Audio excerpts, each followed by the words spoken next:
So much sir. So அடுத்ததாக இங்கே வந்து பேசக்கூடியவர் பார்த்தீங்கன்னா ஒரு பன்முக திறமையாளர் அப்படின்னு தான் சொல்லணும். சார் வந்து சென்சார் போர்டில் கூட ஒரு முக்கியமான போஸ்டிங்கில் இருக்கார். அண்ட் கடந்த ஆண்டு வந்து மியூசிக் டைரக்டர் ஸ்ரீகாந்த் தேவா தேசிய விருது வாங்கினார். அது சாருடைய படத்தில் வந்து ஒர்க் பண்ணி தான் அவர் வாங்கினார் அப்படின்ற ஒரு பெருமைக்குரியவராக அவர் இருக்கார். ஃப்ரெண்ட்ஸ், புதிய கீதை, பகவதி, சிவகாசி இந்த படங்களெல்லாம் நடிகர் விஜய் அவர்களோட இணைந்து நடித்திருக்கக்கூடிய திரைப்பட இயக்குனர், தயாரிப்பாளர், நடிகர் திரு ஈவி கணேஷ் பாபு அவர்களை பேசுமாறு அன்புடன் அழைக்கிறோம்.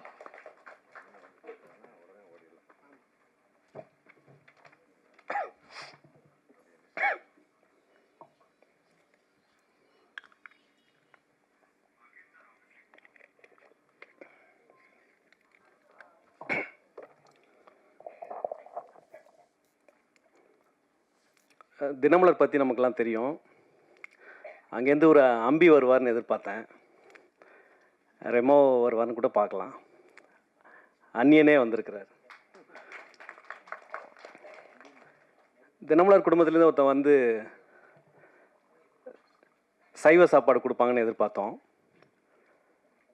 ஆனால் இன்றைக்கி வந்து நான் அமாவாசையில் எங்கேயாவது வெளியில் சுற்றிக்கிட்டேன்னா வீட்டிலேருந்து ஃபோன் பண்ணுவாங்க, எங்கள் அம்மாவோ இல்லை மனைவியோ, அப்பாவுக்காக இன்றைக்கி ஒரு நாள் சைவம் சாப்பிடுங்க அப்படின்னு. அவங்க சொல்லும்போது மணி ஒரு 2:30 3 இருக்கும். சென்னையில் அது மாதிரி எங்கேயாவது சுற்றிக்கிட்டு இருந்தோம்னா உங்களுக்கே தெரியும், சத்தியமாக சைவ சாப்பாடு கிடைக்காது அந்த டயத்துக்கு. சைவம் வந்து இன்றைக்கி ரொம்ப ரேர் ஆகிடுச்சு. அசைவம் தான் வந்து ட்ரெண்ட் ஆகிடுச்சு. ஸோ அதனால் அந்த தினமலர் குடும்பத்துலேருந்து அசைவமாக ஒரு படம் கொடுப்போம், கமர்ஷியலாக ஒரு ஹிட்டு கொடுப்போம் அப்படின்ற மாதிரி ஒரு திட்டமிட்டு ஒரு படம் நடிச்சிருக்காரு தினேஷ் சார். இன்றைக்கி உள்ள சூழ்நிலைக்கு புத்திசாலி பிள்ளை எப்படி பொழைச்சிக்கணுமோ அந்த மாதிரி ஒரு படம் கொடுத்துருக்காரு. அதுக்கு வாழ்த்துக்கள் தினேஷ் சாருக்கு. சோகமாக பார்க்குறாரு. நான் சொன்னதில் அவருக்கு சந்தோஷமாக வருத்தமானு தெரில. நிச்சயமாக வந்து நிச்சயமாக அந்த படம் வெற்றி அடையும் போது நிச்சயமாக ஒரு உச்சக்கட்ட மகிழ்ச்சியை வந்து அனுபவிப்பார். ரொம்ப அப்பாவியாக பார்த்த ஒரு பிள்ளை இப்படி ஒரு டெரராக பண்ணியிருக்காரு அப்படிங்கும்போது எங்களுக்கே ரொம்ப ஆச்சரியமாக இருந்தது. அவர் அப்பப்போ அந்த விஷயங்கள்லாம் அனுப்பும்போது நான் பெருசாக ஒன்றும் கமெண்ட் சொல்ல மாட்டேன். நிச்சயமாக அந்த நிகழ்ச்சியில் பேசுவோம் அப்படின்றதுனால தான் நான் எதுவுமே சொல்லாமல் இருந்தேன். நம்ம நேரில் சில இப்போ மனிதர்களை பார்ப்போம், ஆனால் திரையில் அந்த மனிதர்களை பார்க்கும்போது அவங்க வேறு மாதிரி பிரம்மாண்டமான விஸ்வரூப தரிசனம் இருக்கும். விஜய் சாரை பற்றிலாம் எல்லோரும் சொன்னாங்க. அவரோட 4 படங்கள் நடிக்கும்போது நேரில் பார்க்கும்போது இந்த அப்பாவி பிள்ளையா இப்படி திரையில் வந்து இப்படி விளையாடுது, பூந்து விளையாடுது, வீடு கட்டி விளையாடுது அப்படின்ற மாதிரி இருக்கும். விஜய் சாரோட நெருங்கி பழகினவங்க எல்லாருக்குமே தெரியும். ரொம்ப சாஃப்டாக பேசுவார், ரொம்ப யதார்த்தமாக ரொம்ப இதாக பேசுவார். வணக்கம்னு சொன்னால் கூட அந்த எல்லா எழுத்தையும் சேர்த்து வச்சு மாட்டார், அப்படி மென்மையாக தான் பேசுவார். ஆனால் அவர் டைலாக் பேசும்போது ஆகட்டும், அவரோட ஆக்ஷன் சீக்வன்ஸ் ஆகட்டும், அது ஒரு மாதிரி வேறு லெவலில் இருந்து இன்றைக்கி வந்து ஒரு பெரிய உச்சத்தில் இருக்கக்கூடிய ஒரு சூழ்நிலையாக இருக்கார். அந்த வரிசையில் சினிமாவில் வந்து ரொம்ப நம்ம நேரில் சாஃப்டாக பார்க்கக்கூடிய எல்லாருமே வந்து திரையில் வந்து அவங்களோட பர்ஃபார்மன்ஸை வந்து நமக்கு ஒரு விஸ்வரூப தரிசனம் கொடுத்துருக்காங்க. அந்த வரிசையில் தினேஷும் வந்து வரணும் அப்படின்னு என்னுடைய வாழ்த்துக்களை தெரிவிச்சுக்கிறேன். ரொம்ப ரொம்ப மகிழ்ச்சியாக இருக்குது. ரொம்ப அவருடைய நட்புக்காக நிறைய பேர் இப்போ கூட பேரரசர் சொன்னாங்க, நான் எனக்கு வர முடியல, முக்கியமான வேலை இருந்தது. கணக்கல் மாஸ்டர் கேட்டாங்க, அவங்கள்ட்ட கேட்டாங்க. கேட்கும்போது எப்படி வர்றீங்க அப்படின்னு பக்கத்தில் கேட்டுட்டு இருக்கும்போது அவங்க சொன்னாங்க, பேரரசர் இல்லை தினமலர் அப்படின்னு சொல்லி சொன்னாங்க, அதனால் நான் வேறு வேலையெல்லாம் விட்டுட்டு நான் வந்துட்டேன் அப்படின்ற மாதிரி. அந்த மாதிரி வந்து முக்கியமாக வந்து நான் திரும்ப அவரே பற்றி பேசுகிறேன் அப்படின்னு தப்பாக நினச்சிக்க வேண்டாம். ஏன்னா வந்து கோபியை பற்றியும் ரொம்ப முக்கியமாக பேசி ஆகணும், டேரக்டர் கோபியை பற்றியும் பேசி ஆகணும். அதுக்கு முன்னாடி இவரை பற்றி சொல்லணுன்னா வந்து ரொம்ப இந்த படத்துக்காக ரொம்ப அவர் எல்லாத்தையும் ஃபோன் பண்ணி அதெல்லாம் அனுப்பிச்சு இதெல்லாம் வந்து நண்பர்கள் வந்து எல்லாருக்கும் சொல்லுங்கள், ஷேர் பண்ணுங்கள் அப்படின்ற மாதிரி விஷயம் இருந்தது. எனக்கு அப்படி சொல்லும்போது இதுக்கான தேவையே இல்லை, அவருக்கு செய்ய வேண்டிய கடமை எங்களுக்கு இருக்குது. ஒவ்வொரு நடிகனாகட்டும், ஒவ்வொரு இயக்குனராகட்டும், ஒவ்வொரு தொழில்நுட்ப கலைஞர்களாகட்டும், அந்த பத்திரிகையில் இன்றைக்கி எவ்வளவு தான் என்னமா வந்தாலுமே கூட அந்த பத்திரிகையில் ஒரு பேர் வர்றதன் மூலமாக ஒரு பெரிய டைரக்டருக்கு ஞாபகம் வருங்க. ஒரு படத்தில் நம்மளை நடிக்கிற கூப்பிட்டுருப்பாங்க, அந்த பத்திரிகையில் உங்களோட பேர் பார்த்தங்க, அது வேறு ஒரு பெரிய படமாக இருக்கும், பெரிய செய்தியாக இருக்கும். அதில் வந்து அந்த நடிகர்கள் லிஸ்ட்டில் ஒரு சின்னதாக நம்மளுடைய பேர் வந்திருக்கும், இல்லை தொழில்நுட்ப கலைஞர்கள் லிஸ்ட்டில் நம்மளுடைய பேர் வந்திருக்கும் பாருங்கள். அது பார்த்துட்டு ஒரு நிச்சயமாக வந்து ஒரு மணிரத்னத்துக்கோ சங்கருக்கோ கூட நினைவுக்கு வர அளவுக்கு பத்திரிகைகளுடைய ஆளுமை வந்து இருந்துச்சு. இன்றைக்குமே கூட இன்றைக்கி வந்து படப்பிடிப்புக்கெல்லாம் போகிறவங்களாம் அங்கெல்லாம் சவுத்துலாம் போனோம்னா எல்லாமே தினமலர் தான், சவுத்துலாம் முழுக்க ஆக்கிரமிப்பு தினமலர் தான் இருக்குது. எவ்வளவு டிஜிட்டல் மீடியா வந்தாலுமே கூட இன்றைக்கி பத்திரிகை இருந்துக்கிட்டு தான் இருக்குது, உயிரோடு இருந்துக்கிட்டு தான் இருக்குது. அது காரணம் காரணங்கள் வேறு. கையில் வச்சுட்டு அப்படியே என்னதான் நம்ம ஸ்க்ரோல் பண்ணி பார்த்தாலுமே கூட அந்த கையில் வச்சுட்டு உயிரோட்டமாக அப்படி பார்க்கக்கூடியது பத்திரிக்கை வந்து இன்னமும் அது வந்து இவ்வளோ போட்டி உலகத்தில் கூட இருந்துக்கிட்டு தான் இருக்குது. அதனால் வந்து நாங்கள் திரைப்படத்துறையில் இருக்கிற அத்தனை பேருடைய பெயர்களுமே வந்து தினமலர் பத்திரிகையிலையோ எல்லா பத்திரிகையிலும், தினமலர் மட்டும் இல்லை எல்லா பத்திரிகையிலையும் வந்திருக்கு. நம்ம வந்து ஒரு ரிப்போர்ட்டர்ஸ் வந்திருக்காங்க, அங்கே உள்ள மற்ற ஆட்கள்லாம் வந்திருக்கிறாங்க, திரைப்படத்துறையிலேருந்து நிறைய பேர் வந்திருக்கிறாங்க, திரைப்பட நடிகராக வந்திருக்காங்க, மற்ற இயக்குனராக வந்திருக்கிறாங்க, நல்ல கோலோச்சி இருக்கிறாங்க இயக்குனராக வந்து பத்திரிகை துறையிலேருந்து வந்து பெரிய வெற்றியில் அடைஞ்சிருக்காங்க. ஆனால் பத்திரிகை துறையிலேருந்து வந்து திரைப்படத்துக்கு வந்து கோலோச்சி இருக்கிறாங்க. அதே பத்திரிகை துறையில் அந்த குடும்பத்திலேருந்து ஒரு அதிபர் குடும்பமாக திரைப்பட அந்த பத்திரிகை அதிபர் குடும்பத்திலேருந்து ஒரு 4ஆம் தலைமுறை, தினமலர்ன்றது ஒரு பாரம்பரியமான பத்திரிகை, அதுலேருந்து ஒரு 4ஆம் தலைமுறையாக அந்த பத்திரிகையிலேருந்து வந்து அந்த பத்திரிகையுடைய அந்த முதலாளிகள் குடும்பத்திலேருந்து வந்து இன்னைக்கு வந்து நேரடியாக சினிமாவுக்கு வந்தது வேற யாரும் இல்லை அப்படின்னு நான் நினைக்கிறேன். அந்த வகையில் தினேஷ் சார் வந்து அவர் வந்து நிச்சயமாக வந்து பல பேருடைய வளர்ச்சிக்கு, பல பேருடைய வாழ்க்கைக்கு, பல பேருடைய உயரத்துக்கு, பல பேர் வந்து ஒரு வாழ்வாதாரத்துக்கு அது வந்து அந்த பத்திரிகையெல்லாம் ஒரு காரணமாக இருந்திருக்கு. அதனால் அந்த பத்திரிகை குடும்பத்திலேயே வந்த அந்த தினேஷ் அவர்கள் நிச்சயமாக இந்த படத்தின் மூலமாக திரைப்படத்துறையில் கால் ஊன்றணும், பெரிய வெற்றி அடையணும் அப்படின்னு நான் வாழ்த்துக்கிறேன். அப்புறம் கோபி வந்து நிச்சயமாக வந்து விஜய் சார் அடுத்த படம் நடிப்பார். அது கோபி வந்து டைரக்ஷன் பண்ணணும் அப்படின்னு நான் சொல்கிறேன். ஓகேவா? ஏன்னா அந்தளவுக்கு இது வந்து ஒரு சின்ன பட்ஜெட்டில் எடுக்கப்பட்டது அப்படின்றது நிறைய பேருக்கு தெரியாது. ஆனாலுமே அவர் நண்பர்களோடு சேர்ந்து இந்த ப்ரொடக்ஷன் அவர் பண்ணியிருக்கிறாரு. ஆனால் அது எதுவுமே தெரியாத அளவுக்கு அவருடைய அந்த மேக்கிங் இருக்குது பாருங்கள், அந்த அந்த அந்த அந்த தந்திரம் இருக்குது பாருங்கள். அந்த பெருசாக செலவு பண்ணலைன்னா கூட அந்த செலவு பண்ண மாதிரி காட்டக்கூடிய அந்த வித்தை இருக்குல்ல, அந்த வித்தை வந்து கோபிக்கு தெரிஞ்சிருக்கு. இந்த படத்தில் வந்து எங்கேயுமே வந்து சோட போகலை, அந்த மாதிரி பரபரப்பாக அந்த விஷயத்தை காட்டியிருக்கிறாரு. நல்ல சரிகம மியூசிக், இது மாதிரி நல்ல ஒரு தரமான நிறுவனம் தான் இந்த பாடல்கள்லாம் எடுத்திருக்காங்க, ட்ரெய்லர்லாம் எடுத்திருக்காங்க, ஸ்னேக் விக்லாம் நல்லா ஹிட் இருக்கு. அந்த மாதிரி இந்த திரைப்படத்துறை விநியோகமும் வந்து தமிழ்நாடு முழுக்க நிறைய திரையரங்களை வரணும் அப்படி சொல்லி கோபி வந்து நிச்சயமா நான் சொன்னது பலிக்கும். நாளைக்கே கூட விஜய் வச்சு ஒரு படம் பண்ணக்கூடிய ஒரு வாய்ப்புகள் கூட அமையறதுக்கான இருக்கும். அந்த அதுக்கான ஒரு முகாந்திரமா இது பண்ணியிருக்காரு. இதை தாண்டி ஒரு பெரிய வார்த்தையா ஒரு விஜய் ரசிகரான கோபிக்கு நான் சொல்ல வேண்டிய அவசியம் இல்லைன்னு நினைக்கிறேன். நல்ல நிறைய பேரை புதுசாக இன்ட்ரடியூஸ் பண்ணியிருக்காரு. நிறைய பேரை இந்த படத்தில் வந்து தொழில்நுட்ப கலைஞர்களை இன்ட்ரடியூஸ் பண்ணியிருக்காரு. அந்த தைரியம் வந்து எல்லாருமே கொஞ்சம் சேஃப்டியாக போயிடுவாங்க.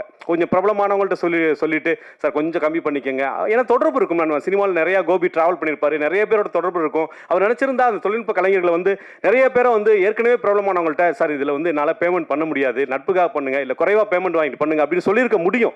அந்த அளவுக்கு அவருக்கு வந்து தொடர்பு இருக்குன்றது எனக்கு தெரியும். ஆனாலுமே கூட புதுசாக நம்ம இன்ட்ரடியூஸ் பண்ணுவோம் அப்படின்ற அந்த தாய்மை உள்ளத்தை நான் பாராட்டுறேன் சார். ஏன்னா புதுசாக இன்ட்ரடியூஸ் பண்ணுறது அப்படின்றது வந்து நம்ம வந்து அந்த மாதிரியான ஒரு உணர்வு. கைதட்டுங்க.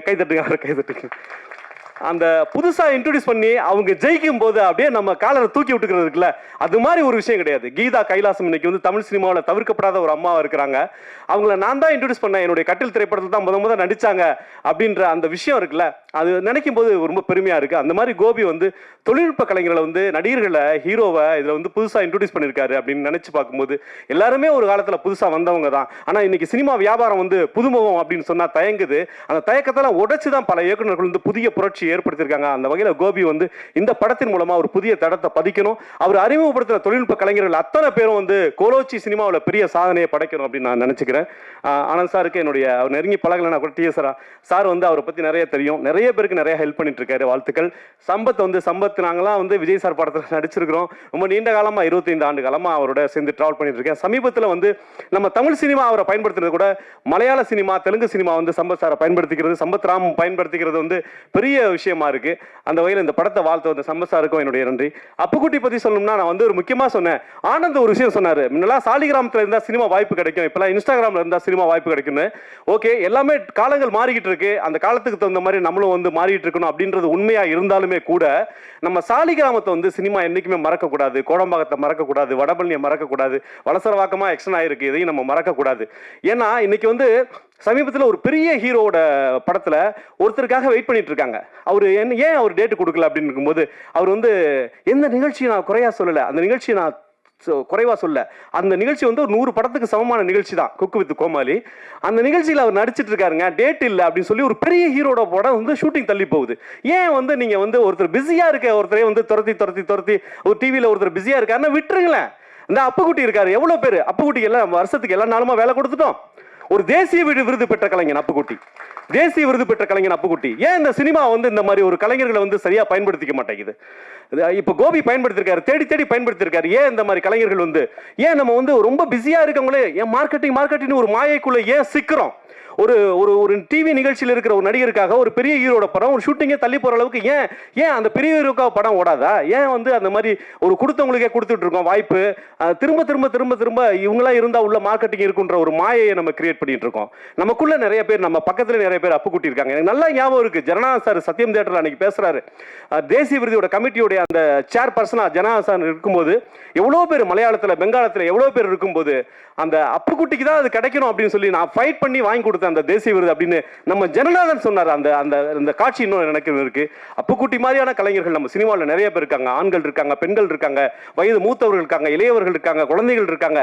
சினிமாவை மட்டுமே நம்பி சோறு திங்கிற அத்தனை பேருக்கும் நீங்க வாய்ப்பு இருக்கணும். நம்ம வந்து கொண்டாடுவோம், டிவியில கொண்டாடுவோம். ஆனந்த் வந்து அற்புதமா ஒரு விஷயம் சொன்னார். அவர் சொன்னதுனால தான் எனக்கு தோணுச்சு டிவில இருந்து வரவங்களையும் கொண்டாடுவோம். ஏன்னா நானும் டிவில இருந்து வந்திருக்கேன், பத்திரிகையில் வந்திருக்கேன். அதே சமயம் நம்ம சினிமாவை நம்பி இருக்கவங்களுக்கு நம்ம சோறு போடணும், அவங்களுக்கு வாய்ப்பு கொடுக்கணும், அவங்களோட சேர்ந்து தான் நம்ம வளரணும் அப்படின்னு நான் தெரிவிச்சுக்கிறேன். அப்புறம் தினேஷ் சாரை பத்தி நான் பேசிட்டேன்.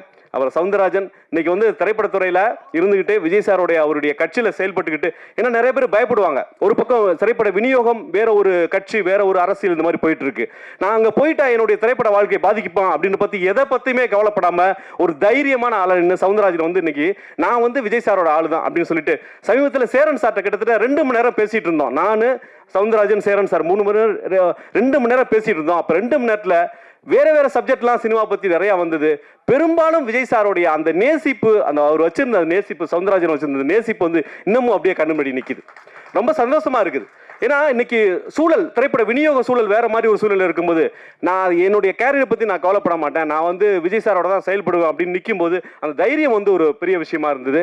மாஸ்டர் உங்களை வணங்குற மாஸ்டர் இன்னைக்கு வந்து நம்ம துறையிலேருந்து ஒருத்தர் இன்னைக்கு வந்து சினிமாவில் வந்து இன்னைக்கு வந்து தன்னோட உயிரை பலி கொடுத்துருக்காரு. உங்கள் எல்லாருக்கும் சொல்கிறேன், இந்த பாருங்க, சினிமா வந்து சாதாரணமாக போகிற போக்கில் வந்து நீங்கள் வந்து மொபைலில் பார்த்துடுறீங்க. சினிமாவில் மொபைலில் பாருங்கள், 2ஆம் தடவை பாருங்கள், முதல் தடவை தேட்டரில் பாருங்கள். இந்த படம் தேட்டருக்கான படம் தான். இந்த படம் வந்து ஓடிடியில் வரும், அதுக்கு முன்னாடி தேட்டரில் வரும்போது பாருங்க. சில படங்கள் ஓடிடியில் மட்டும் பார்த்தா போதும் அப்படின்ற மாதிரி பாருங்க. இந்த மாதிரியான படங்கள் தேட்டருக்கான படம் தான். இவ்வளவு உயிரை கொடுத்து மாஸ்டர் வந்து இன்னைக்கு அவங்கள்ட்ட இருந்து வந்தவங்க எத்தனையோ பேர் இருக்காங்க. மாஸ்டர் வந்து எத்தனையோ தடவை மரணத்தை இன்னைக்கு வந்து ஒரு உயிரை பலி கொடுத்துருக்கோம். இன்னைக்கு வந்து மோகன்ராஜ் பலி கொடுத்துருக்கோம். நம்ம பலி கொடுத்துட்டு இங்கே நின்றுகிட்டு இருக்கோம் சினிமாவில். மாஸ்டர் வந்து எத்தனையோ தடவை அது மாதிரி ரிஸ்க் எடுத்திருப்பாரு. மாஸ்டர் ரிஸ்க் எடுத்ததுனால, நம்ம கடல் கண்ட மாஸ்டர் ரிஸ்க் எடுத்ததுனால எத்தனையோ ஹீரோஸ் வந்து இன்னைக்கு பேசப்பட்டிருப்பாங்க. எத்தனையோ ஹீரோஸுக்காக அவர் வந்து உயிரை பணயம் கொடுத்து அவர் வந்து ஸ்பாட்டில் நின்றுருப்பாரு. அவங்களுக்காக பல விஷயங்களை பண்ணியிருப்பாரு. அவங்க வந்து பேர் வாங்குறதுக்கு மாஸ்டர் வந்து நம்ம உயிரை கொடுத்துருப்பாரு. இன்னைக்கு உயிரை கொடுத்த ஒரு நமக்கு வந்து செஞ்சுட்டு இருக்காங்க. ஆனால் போகிற போக்கில் வந்து நம்ம சினிமா வந்து ஃபர்ஸ்ட் காப்பியே மொபைலில் பார்த்துட்டு இருக்கோம். பாருங்கள், மொபைலில் இந்த டெக்னாலஜி வந்து யாருமே தடுக்க முடியாது. மொபைலில் பாருங்கள், ரசிங்க, எல்லாம் பண்ணுங்க. ஆனால் அஃபீஷியலாக இது எங்கே ரிலீஸ் ஆகுது அங்கே முதல்ல பார்த்துருங்க. அஃபீஷியலாக தேட்டரில் ரிலீஸ் ஆச்சுன்னா தேட்டரில் பார்த்துட்டு அப்புறமா மொபைலில் பாருங்க. அஃபீஷியலாக ஓடிடியில் ரிலீஸ் ஆச்சுன்னா ஓடிடியில் பார்த்துட்டு அப்புறமா பாருங்க. இதுதான் நான் சொல்ல ஒரு விஷயம். ஏன்னா வந்து எத்தனையோ ஃபைட் மாஸ்டர்கள் அந்த ஒரு தியாகம் தான் வந்து நம்ம தமிழ்நாட்டுக்கு வந்து மிகப்பெரிய ஆக்ஷன் ஹீரோ கொடுத்துருக்கு. அதை நம்ம மறக்கக்கூடாது. மாஸ்டருக்கும் என்னுடைய நன்றி. பேரரசாரை பற்றி சொல்லணும்னா, ஏன் வந்து இந்த படத்தை பாராட்ட வந்துட்டு எல்லாரையும் பாராட்டுறேன் அப்படின்னா, எல்லாரும் ஒருத்தர் தொடர்பில் ஒருத்தர் சங்கிலி பிணைக்கப்பட்டிருக்கிறோம். அதனால தான் பேரரசார் இன்னைக்கு விஜய் சார் வந்து இன்னைக்கு உச்சத்தில் இருக்கிறது காரணம் பல இயக்குநர்கள், சில இயக்குநர்கள், அந்த சில இயக்குநர்களை மிக எண்ணிக்கையில் சொற்பமான குறிப்பிடத்தக்க ஒரு 4 இயக்குநர்களை தாண்டி வேற இயக்குநர்களே கிடையாது.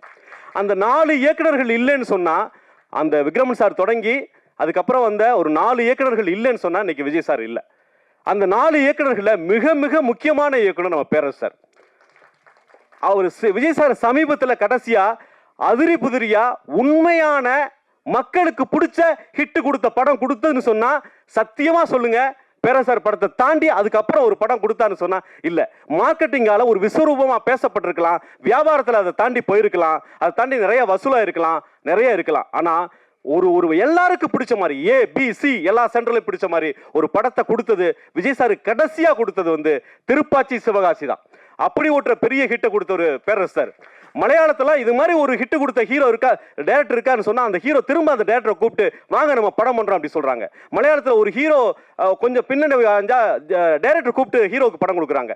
இது மாதிரி ஒருத்தர் உதவி பண்ணிக்கிறாங்க. ஆனால் தமிழில் அப்படிப்பட்ட ஒரு சூழல் இல்லை. அப்படிப்பட்ட ஒரு சூழல் வரணும். விஜய் சாருக்கு பெரிய ஹிட் கொடுத்த அந்த பேரரசு சாருக்கும் என்னுடைய வணக்கத்தை தெரிவிக்கிறேன். கசாலி சார் எப்பயுமே வந்து எனக்கு ரொம்ப உதவி பண்ணணும் அப்படின்னு நிறைய முயற்சிகள் பண்ணுவார். இன்னைக்கு வந்து சினிமா எடுத்துட்டு ரிலீஸ் பண்ண தடுமாறி இருக்கவங்களாம் கசாலி சார் நிறைய உதவிட்டு இருக்காரு. இந்த படத்தோட டீம் பார்த்தீங்கன்னா இந்த எல்லா டீம் ஒருத்தராக எனக்கு பேர் சொல்லதில்லை. கேமராமேன் சார் வந்து எனக்கு எதுவும் தெரியாதுன்னு சொன்னார். அவருக்கு எல்லாமே தெரியும் அப்படின்றதெல்லாம் இதில் தெரிஞ்சுது. மியூசிக் டைரக்டரோட பர்சனல் ப்ரொமோஷன் இந்த படத்தை பற்றி பர்சனலாக நிறையா பண்ணிட்டு இருக்காரு. நிறையா பார்த்துட்டு இருக்கேன். ஒவ்வொருத்தருக்கும் தனித்தனியாக என்னால் பேர் சொல்ல முடியல. இந்த பிஆர்ஓ டீம் வந்து என்னுடைய சகோதரர்கள் மாதிரி. அவங்க தர்மா, சுரேஷ் இவங்கெல்லாம் வந்து என்னுடைய முதல் படத்தில் யமுனாவில் வேலை செஞ்சவங்க. அவங்களுக்கும் என்னுடைய வாழ்த்துக்கள். விஜய் ஆனந்த் இந்த படத்தை தாங்கி நிற்கிறாரு. இந்த படம் வந்து எல்லா இடத்துக்கும் போய் சேரணும் அப்படின்னு சொல்கிறாரு. நீங்கள் இங்கே உட்காந்துருக்க யாருமே வந்து எனக்கு புதுசான ஆட்கள்லாம் கிடையாது. நம்மளாம் வந்து 20 வருஷமாக 25 வருஷமாக பார்த்த நபர்கள். புதுசாக ஊடகத்துக்கு ஒரு சில பேரோடய நம்ம பழகியிருக்கோம். எல்லாரும் சேர்ந்து இந்த படத்தை வெற்றியடைய வைப்போம். நன்றி, வணக்கம். Thank you so much sir. So அடுத்ததாக வந்து பேச போகிறவர் ரொம்ப வேகமாக பேசி முடிச்சுட்டு கிளம்பிடுவாருன்னு நினைக்கிறேன். ஏன்னா ஹீரோயின்ஸ் 2 பேரை வந்து அவர் காப்பாற்ற போகணும் அப்படின்றதால பல முன்னணி நடிகர்களோட வந்து சார் நிறைய படங்களில் வந்து ஒர்க் பண்ணியிருக்காரு. அவருடைய நடிப்பில் வந்து வில்லத்தனமும் இருக்கும், நகைச்சுவையும் இருக்கும். அப்படிப்பட்ட ஒரு நடிகரும் சொல்லலாம். நம்மளுடைய ஸ்டண்ட் மாஸ்டர் திரு கனல் கண்ணன் அவர்களை பேசுமாறு அன்புடன் அழைக்கிறோம்.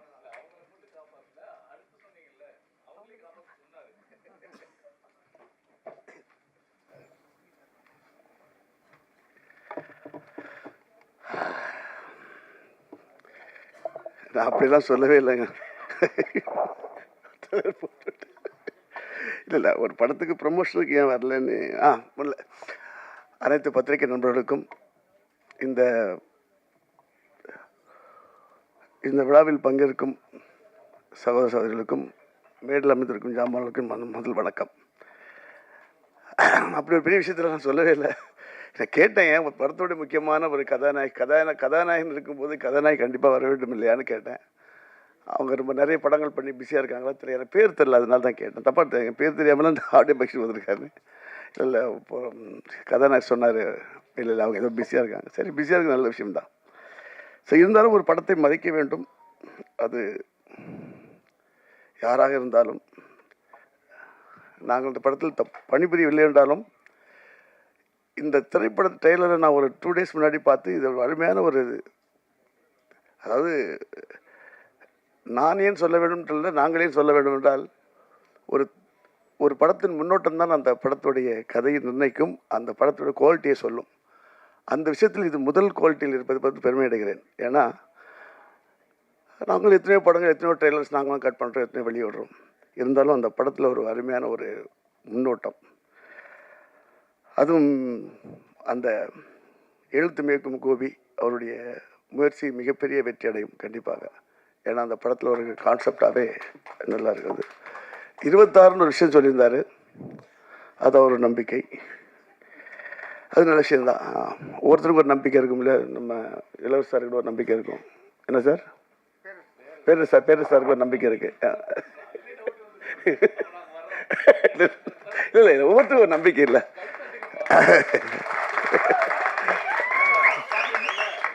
அப்ப பேரு சார் நம்பிக்கை இல்லை. எல்லாருக்கும் ஒரு நம்பிக்கை தான். என்ன சொல்றீங்க? அது அரசியல் மேடையாக்க வேணாம். இல்லை இல்லை, கூட்டு வரல. Very good. அரசியல் மேடையாக்க வேண்டாம். இது அவர்கிட்ட நான் ட்ரெய்லர் பார்த்தோன்னே எனக்கு முதல்ல அந்த டக்குன்னு போகும்போது தெரியல. அதுக்கப்புறம் நான் மொபைலில் தான் பார்த்தேன் ஒரு 3 days முன்னாடி. அப்புறம் ஜூம் பண்ணி பார்த்தோன்னே இது ஏன் ஒரு புதுசாக ஒன்று இருக்கு அப்படின்னு கேட்டது. சரி, ஓகே, அவருடைய கதையில் ஏதோ ஒரு விஷயம், இது சில பேர் இந்த கதைக்குள்ளே ஏதாவது சில விஷயங்கள் வரும், அதுக்காக ஒரு போஸ்டர் தேவைப்படும். மேபி அப்படி இருக்கலாம் அப்படின்னு நான் நினச்சிருந்தேன். அது இல்லைன்னு இப்போ தான் தெரியுது. அவர் மேலே கொண்ட பற்று நினைக்கிறேன். எனக்கு பற்று ஜாஸ்தி தான். ஏன்னா அவர் அதிகம் பண்ண ஒரு 180 படம் பண்ணினாரா, நான் 45 படம் நான் தான் பண்ணியிருக்கேன். அது இல்லாமல் இந்த படத்தில் ஒரு முக்கியமாக ரீரெக்கார்டிங், அவர் தர்ம பிரகாஷ் ரொம்ப நல்லா பண்ணியிருந்தார். நான் என்ன பார்த்துட்டு உடனே என்ன ஒரு சமீபத்தில் எல்லாம் உருட்டுற மாதிரி இருக்குது. இது ஒரு அவ்வளோ அழகாக ஒரு ஒரு ஒரு பொய்ட்டிக்காகவும் ஒரு த்ரில்லர் படத்தில் ஒரு ஒரு ஒரு ஒரு மிலோடி வித் ஒரு டென்ஷன் கொடுக்குற மாதிரி இருந்தது. அது என்னை ரொம்ப ஒரு அட்ராக்ட் பண்ணிச்சு. அப்போ நான் யார் எனக்கு கூப்பிட்டது மெயினாக கூப்பிட்டது வந்து என்னுடைய நண்பர் நரேஷ். அவர் வந்து ஒரு பத்திரிக்கை தொழில் உள்ளவர். அதுக்கப்புறம் தான் இன்ட்ரடியூஸ் பண்ணார். எனக்கு இந்த இவங்க இருக்காங்க இல்லையா, தினமலர் பத்திரிகை வந்து அவங்க குடும்பம் எனக்கு ரொம்ப பாத்தியப்பட்ட ரொம்ப நட்பு குடும்பம். ஸோ அவங்களோட பையன் சொன்னோன்னே தான் நான் வந்தேன். உடனே வந்ததில்லை. அவங்களுக்கு சினிமாவுக்கு என்ன சம்மந்தம் இல்லாத ஒரு ஃபேமிலி ஆச்சு. அப்படி பார்க்கும்போது அவர் ஹீரோ தினேஷ் சார் என்கிட்ட பேசினார். அப்போ பேசும்போது உடனே எனக்கு அவர் பேசும்போது எனக்கு அந்த நம்பிக்கை வரல. ஏன்னா அவர் அப்படி பேசினார். புரியுது அவங்களுக்கு. உடனே நம்பிக்கை வரதுன்னு அந்த ட்ரெயிலர் லிங்க் அனுப்புங்க சொன்னால் பார்த்த உடனே எனக்கு ரொம்ப பார்த்த உடனே நான் டைரக்டர் கேட்டேன், யார் மியூசிக் டைரக்டர் ரொம்ப நல்லா பண்ணியிருக்காரு அப்படின்னா. அது இல்லாமல் கலை இயக்குனர், அப்புறம் எடிட்டர் நிரஞ்சன் பற்றி நல்லா பேச நல்லா அழகாக ஷார்ட் ஒரு அருமையாக கட் பண்ணியிருந்தார். ஒரு ட்ரெய்லரை வந்து எப்படி கட் பண்ண வேண்டும் என்ற ஒரு யுக்தியை வந்து கரெக்டாக பண்ணியிருந்தார். ஏன்னா அவரோட முதல் படம்னு நினைக்கிறேன். முதல் படமா சார்? முதல் படமா? இல்லை எனக்கு அது ரொம்ப பிடிச்சது. ட்ரெய்லர் கேட்டா அது ஓகே, நல்லா இருந்தது. நல்லா பண்ணியிருந்தார் சார். ஏன்னா ஏன்னா அதாவது ஒரு படம் யாதும் அறியான்னு ஒரு படம் தெரியாமல் அந்த ஆடியோ ஃபங்க்ஷனுக்கு வரும் ஒருத்தர் வச்சு தான் வரோம்னாங்க. அப்புறம் பத்திரிகை துறையை சேர்ந்த ஒருத்தர் கதாநாயகர் வர போகிறார். அது வரும்போது அந்த அந்த படத்தோட தரம் எப்படின்றது அந்த முன்னோட்டம் தான், அந்த ட்ரெய்லர் தான். அந்த ட்ரெய்லர் சிறப்பாக இருந்தது.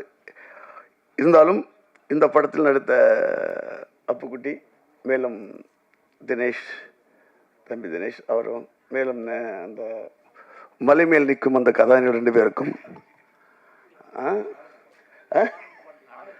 அந்த பாண்டி அவர்களுக்கும் நல்லா பண்ணி உங்கள் இன்ஸ்டாகிராம் வீடியோஸ் நல்லா பார்த்துருக்கேன்.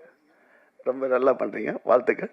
இந்த படம் மேலும் வெற்றி பெற வேண்டும். இன்னொரு விஷயம், பத்திரிகை துறையிலேருந்து நமக்கு ஒரு கதாநாயகன் கிடைத்திருக்கார். அவருக்காக பத்திரிகையாளர் நம் அவர்களுக்கு ஒத்துழைப்பு கொடுத்து மேலும் உயர்த்துவோம். நன்றி, வணக்கம்.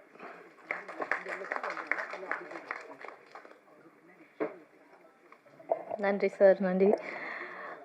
ஸோ அடுத்ததை பார்த்தோன்னா இந்த 90s கிட்ஸ்லாம் வந்து எப்போவுமே அந்த டாக்ஸ் வரும்ல, 90s kids, 2K kids, Gen Z அப்படின்ட்டு. 90s கிட்ஸ் வந்து சினிமாவை எப்படி கொண்டாடினாங்கன்னா, நடிகர்களை கொண்டாடுறதை விட வந்து படங்களை கொண்டாடியவர்கள் தான் 90 கிட்ஸ். ஏன்னா ஃபேவரட் ஹீரோ ஹீரோயின்ஸ் அது ஒரு பக்கம் போகும். எது நல்ல படம் அப்படின்ட்டு வந்து என்ஜாய் பண்ணவங்க வந்து 90s கிட்ஸ் சொல்லலாம். ஏன்னா அந்த டைமில் நிறைய தரமான படங்கள் வந்து வந்துட்டு இருந்தது. அதுலேயும் குறிப்பாக இங்கே வந்து பேசக்கூடிய அவருடைய படங்களில் பார்த்தீங்கன்னா ஃபைட் சீக்வன்ஸ்க்கு எந்த அளவுக்கு இம்பார்ட்டன்ஸ் இருக்குமோ அதே அளவுக்கு ஃபேமிலி வேல்யூஸ் அண்ட் எமோஷன்ஸ், யங்ஸ்டர்ஸ்க்கு வந்து பிடிச்ச மாதிரியான கதைகளை வந்து கொடுத்துட்ருக்கார். அதனால தான் இன்னமும் அவர் வந்து கமர்ஷியல் படங்களுடைய மன்னன் அப்படின்ட்டு அழைக்கப்படுறார் அப்படின்னு தான் சொல்லணும். இயக்குனர் திரு பேரரசு அவர்களை வாழ்த்துவதற்காக அன்புடன் அழைக்கிறோம்.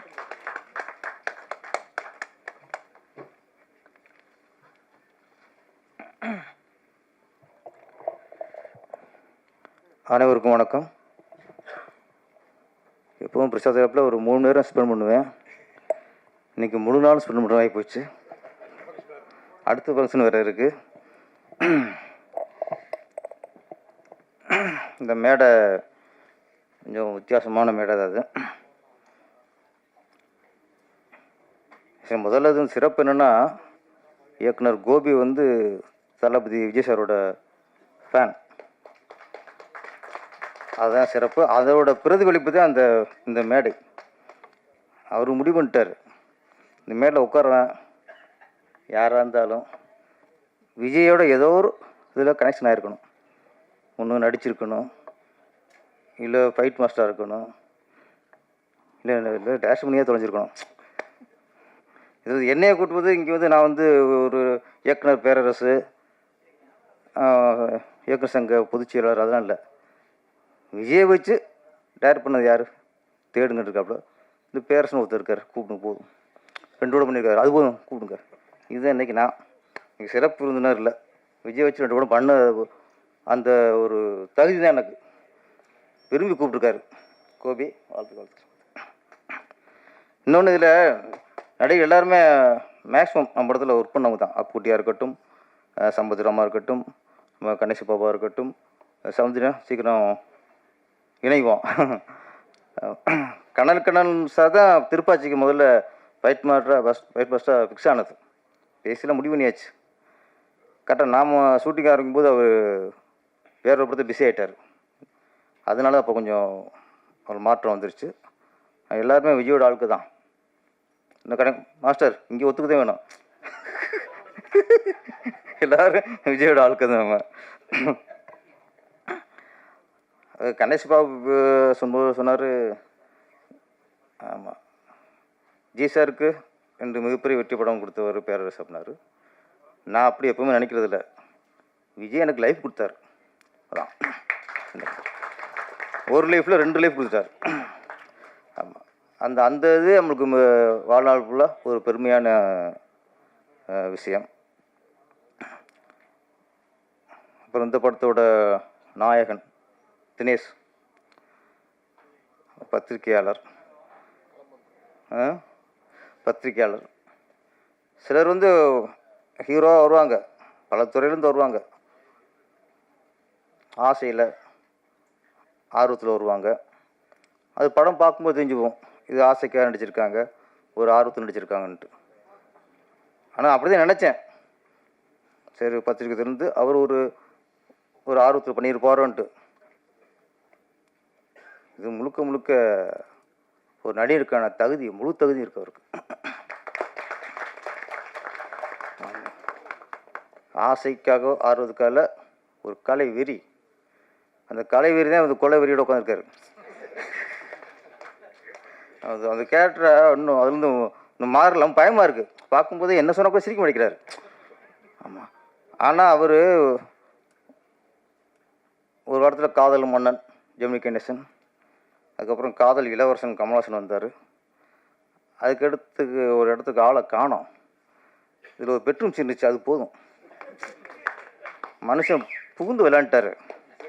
ஆமாம், நான் நினைக்கிறேன் அந்த ஒரு சீனுக்காக தான் கதையை ஒத்துருப்பார் போல இருக்கு. கையை போகிறாரு, கையில் நுழைக்கிறாரு. அப்புறம் சரி கொஞ்சம் அந்த மூளோட்டை ஆகி போச்சு அவருக்கு.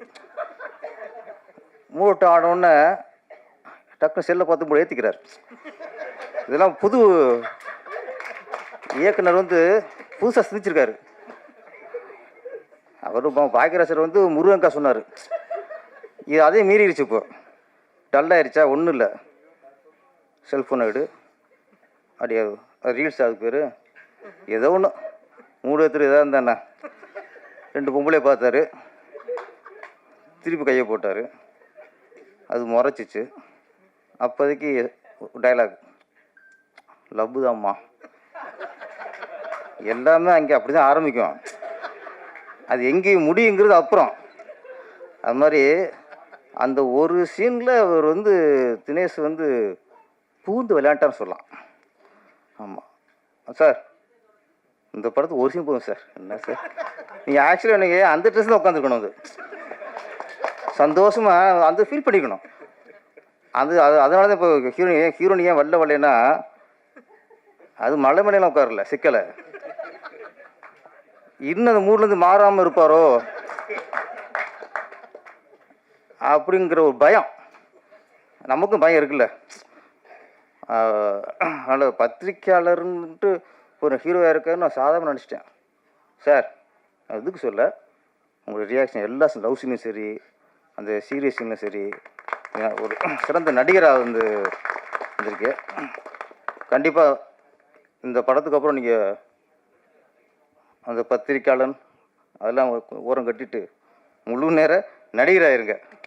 ஆமாம், பத்திரிக்கையை பார்த்துக்க ஆள் நிறைய பேர் இருக்காங்கல்ல, நான் கூட வரேன். இப்போ என்ன இப்போ அது ஒன்று பாக்கியா இருக்கு, அதையும் பார்த்துறேன் நான். இப்போ யாதும் அறியான் நம்ம இயக்குனர் கோபி விஜய் ரசிகர்.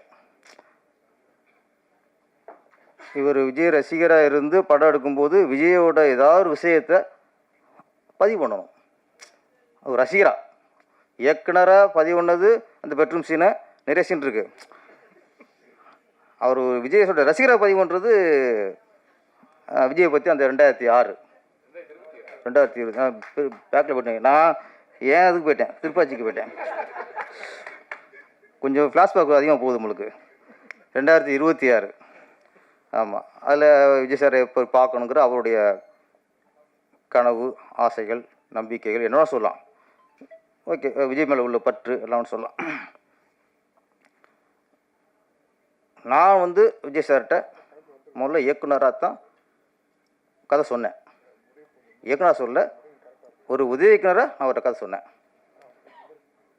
அவர் கதை ஓகே ஆனதுக்கப்புறம் தான் நான் இயக்குனராக மாறுறேன்.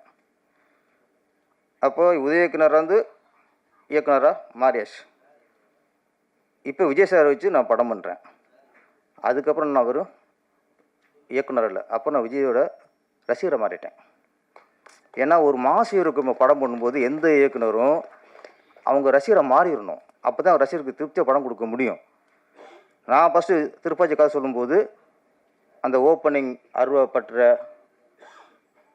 அந்த அது இல்லை, அயனார் கோயில் போய் அவரோட சொருவதில் அது இல்லை, நீ எந்த ஊர் நான் எந்த ஊர் சாங்லாம் இல்லை. அதிலெல்லாம் கதையெல்லாம் ஆரம்பிப்பேன். அதுதான் ஃபஸ்ட் நான் விஜய் சார் சொன்னது. ஓகே, நம்ம விஜய் சார் வச்சு படம் பண்ண போகிறோம் ஆரம்பிச்சதுக்கப்புறம் விஜய் சார் ரசிகரை மாறினதுக்கப்புறம் அப்போ ரசிகர் என்னென்ன எதிர்பார்ப்பான்.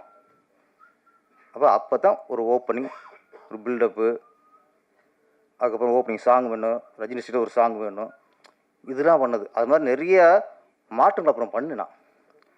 நிறைய மாற்றங்கள் விஜய் சார் கதை சொன்னதை விட அதுக்கப்புறம் விஜய் சாருக்கு ஃபேன்ஸுக்கு பிடிக்கணுங்கிறக்கா நிறைய அதில் வந்ததை நிறைய பஞ்சு டைலாக்லாம் போய் யாரோ பஞ்சு டைலாக் விட்டாங்களே, என்ன டைலாக் இது? ஆமாம், நிறைய விட்டான். இது மாதிரிலாம் அப்புறம் யோசித்தோம். அப்புறம் அதுக்கப்புறம் தான் நீ பஞ்சு டைலாக்லாம் பேரஸ்ன்னு அப்புறம் திருப்பி பேர்லாம் வந்துச்சு. ஒரு விஷயந்தான் சொல்லி முடிச்சுட்றேன். ஒரு ஆக்ஷன் படம், ஒரு பெரிய ஹீரோ வச்சு மாஸ் ஹீரோ வச்சு படம் பண்ணும்போது அந்த இயக்குனர் அந்த ஹீரோவை லவ் பண்ணணும், நேசிக்கணும். அப்போ தான் அந்த படம் ரசிகருக்கு பிடிச்ச படமாக வரும், வெற்றி அடையும். ஒரு மாஸ் ஹீரோ வச்சு பண்ணும்போது அந்த ஹீரோவுக்கும் டைரக்டருக்கும் மனஸ்தாபம் இந்த மாதிரி பிரச்சனை வந்துச்சுன்னா அது திருப்தியாக வராது. ஒரு க்ளோஸ்அப் வைக்கணும்னு ரசிச்சு வைக்க மாட்டோம் நம்ம. அது மாதிரி மாஸ் ஹீரோ வச்சு பண்ணும்போது அந்த ஹீரோ எப்படி அவர் கேரக்டர் எப்படியோ நம்ம லவ் பண்ணி தான் ஆகணும், படம் நல்லா வரணும்னா. அது மாதிரி லவ் ஸ்டோரி நல்லா வரணும்னா, ஒரு காதல் படம் நல்லா வரணும்னா அந்த ஹீரோனை லவ் பண்ணணும். மனசளவில் நான் சொல்கிறது, இன்னும் லவ் லெட்டர் கொடுத்துக்கிட்டு செல்ஃபோனில் மெசேஜ்லாம் அனுப்பிடலாம் அப்படி இருக்குல்ல. மனசில் நம்ம ஃபீல் பண்ணணும், அதை ரசிக்கணும், அணுகுணமாக பேச நம்ம ரசிக்கணும். அப்போ தான் நம்ம ஒரு க்ளோஸ்அப் வைக்கும்போது அது ஆடியன்ஸ் ரசிப்பான். அது மாதிரி காதல் படம் பண்ணும்போது கதாநாயகியை லவ் பண்ணுவோம். டைரக்டர் சொல்கிறேன், எல்லோரும் நீங்களாக நாங்களும் வந்து சொல்லாதீங்க. இயக்குனர் மாஸ் ஹீரோ வச்சு பண்ணும்போது ஹீரோவை லவ் பண்ணுவோம். இதில் கோபி வந்து ரெண்டுமே பண்ணிட்டார். அதான் உதாரணம் பெட்ரூம் சீன். கதாநாயகி லவ் பண்ணிட்டாரு, ஹீரோவையும் லவ் பண்ணிட்டாரு.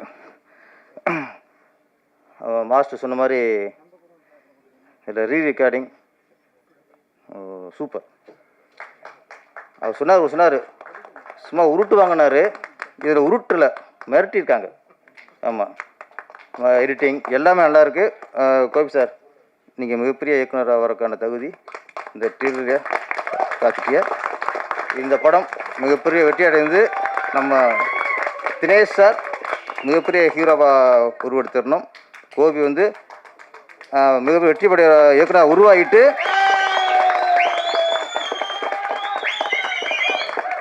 பெரிய வெற்றியை கொடுத்துட்டு விஜய் கட்சியில் இணைஞ்சிடணும். நான் அது அடுத்த லட்சியமாக இருக்கட்டும். அப்புறம் நம்ம சவுந்தர் சார் இருக்கார், அவர் நிறைய செடி வளர்த்துக்கிட்டு இருந்தார். இப்போ தாவக்க கொடி வளர்த்துக்கு இருக்காரு. என்ன, ஒரு பக்கம் செடி வளர்க்குறாரு, ஒரு பக்கம் விஜய் சாரோட கொடி வளர்த்துக்கிருக்காரு. ஏன்னா நல்ல ஒரு சேர்ந்துட்டீங்க, நல்ல ஒரு பொசிஷன் வாங்க, ஒரு சீட்டை வாங்கி எம்எல்ஏ ஆகி மக்களுக்கு நல்லது பண்ணுங்கள், மண்ணுக்கும் மக்களுக்கும் நல்லது பண்ணுங்கள். நன்றி, வணக்கம். Thank you sir, thank you so much. பாரம்பரியமிக்க தினமலர் பத்திரிகை குடும்பத்தை சேர்ந்தவர், நெல்லை நாகர்கோவில் எடிஷனுடைய மேனேஜிங் டைரக்டர் திரு டிவி ராமசுப்பு அவர்களின் கொள்ளுப்பேரன், திரு டாக்டர் வெங்கட்பதி அவர்களின் பேரன். தமிழ் சினிமாவில் அறிமுக நாயகனாக களமிறங்கி இருக்காரு. யாவும் அறியான் படத்துடைய நாயகன் திரு தினேஷ் அவர்களை பேசுமாறு அன்புடன் அழைக்கிறோம். அனைவருக்கும் இனிய மாலை வணக்கம். என்னடா இவன் இப்படி வந்திருக்கானே நீங்களாம் நினைக்கிறீங்க. டைரக்டர் வந்து என்னை வந்து படம் ரிலீஸ் ஆகிற வரையும் இப்படி தான் இருக்கணும் நீங்கள் சொல்லியிருக்காரு.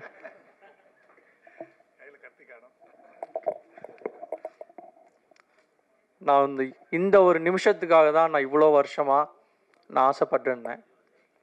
அது எனக்கு இப்போது நடந்திருக்கிறது எனக்கு ரொம்ப சந்தோஷமாக இருக்குது. நானும் உங்களை மாதிரி ஒரு மீடியா ஃபேமிலியிலேருந்து வந்திருக்கேன். நீங்களும் எனக்கு வந்து சப்போர்ட் பண்ணி என் படத்தை ஒரு நல்ல படமாக மக்கள்கிட்ட கொண்டு சேர்க்கணும்.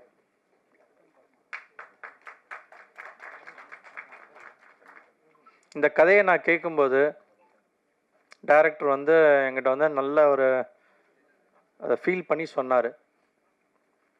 ஸோ அதுலேயே நான் வந்து இந்த படத்தை பண்ணுறேன் சொல்லி நான் ஒத்துக்கிட்டேன். அப்புறம் அந்த நடுவில் இந்த விஜய் மேட்ரையும் சொன்னார், அது வேணுமா அப்படின்னு கேட்டேன். இல்லை சார், இது நம்ம படத்துக்கு வந்து நான் ஏற்கனவே பண்ணினது, நான் இதுக்காண்டி நான் ஸ்பெஷலாலாம் பண்ணலை சொன்னார்.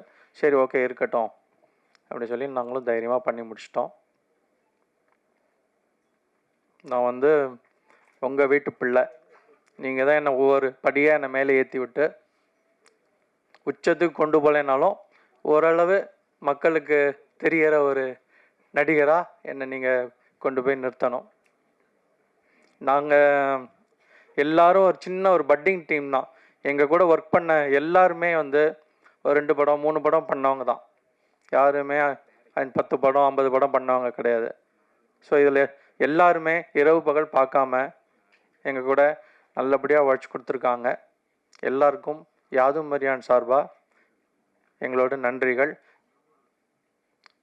பத்திரிகையாளருக்கும் நீங்களும் மக்கள்கிட்ட நல்லபடியாக கொண்டு சேர்ப்பீங்க.